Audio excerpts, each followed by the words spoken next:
আসসালামু আলাইকুম, আমি আফরিন জাহান নিমিত। তো আজকে আমি চলে এসেছি একটা রিভিউ ভিডিও নিয়ে। তো আমি এই তেলটা অনেক দিন ধরে ইউজ করছি, এটা অনেক পপুলার তেল। এটা প্রশ্ন আসতে পারে যে আমি এটা কেন ইউজ করছি।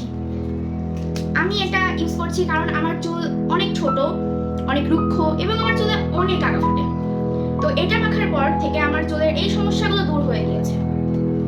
তো প্রথমে আমি মাখা শুরু করেছিলাম, প্রথমে আমি আলাদা আলাদা করে ফার্স্ট আমি মাখতাম তেল, এরপরে যখন আমি কম্বো ভিডিওতে দেখলাম এরপরে আমি কম্বোটা ইউজ করা শুরু করলাম।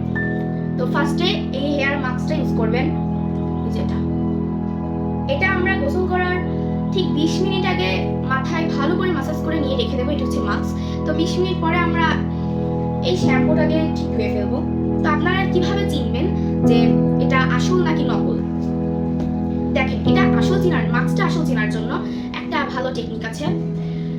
এখানে আপনারা দেখতে পারবেন যে একটা ছেলে মাথায় টুপি দেওয়া, সে হচ্ছে দুইটা হাত এমন করে রয়েছে। তো ওই ছেলেটাকে যেই এটা হচ্ছে আসল, আর যেটাতে দেখবেন মেয়ের ছবি দেওয়া আছে সেটা বুঝবেন নকল।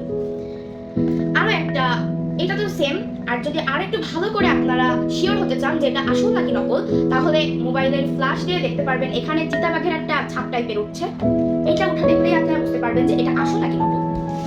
আর তেলটা যেদিন আপনি মাস্ক ইউজ করবেন, শ্যাম্পু ইউজ করবেন, ঠিক সেদিন রাতে তো চুল শুকিয়ে যাবে। এরপরে রাতে হচ্ছে এটা আপনি মাথায় লাগিয়ে সারা রাতের জন্য অপেক্ষা করবেন, ঘুমিয়ে যাবেন। আর এটা আসল কি নকল চেনার জন্য এখানেও হচ্ছে একটা বাচ্চা আছে, ছেলে বাচ্চা।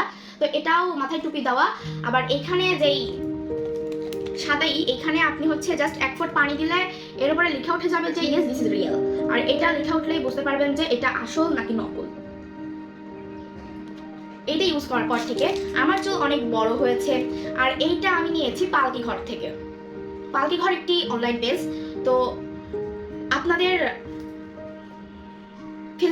আপনারা হচ্ছে ফেসবুকে যে সার্চ করতে পারেন পালকি ঘর লিখে, তাহলে চলে আসবে। বা টিকটকেও, মানে এটা সব জায়গায় আছে, ইউটিউবে আছে, ইনস্টাতে আছে। তো আপনারা ওইখান থেকে এটা পারচেজ করতে পারেন। এটি ইউজ করার পর থেকে আমার চুল অনেক ভালো হয়েছে, আগা ফাটে না।